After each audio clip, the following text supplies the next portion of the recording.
আসসালামু আলাইকুম প্রিয় ভিউয়ার্স, আপনারা দেখতে পাচ্ছেন রাঙামাটির একেবারে গাছে পাকা লাল টকটকা আনারস।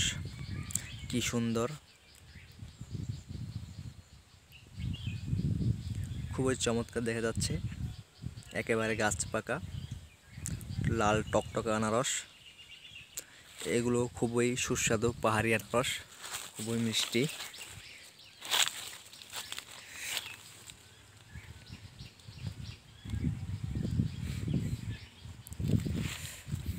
সারা বাংলাদেশি রাঙামাটি থেকে আনারস যায় এবং রাঙামাটির আনারস খুবই মিষ্টি সুস্বাদু হয়। রাঙামাটির পাহাড়ি আনারস হানি কুইন, অনেকে আবার জলডুবাও বলে।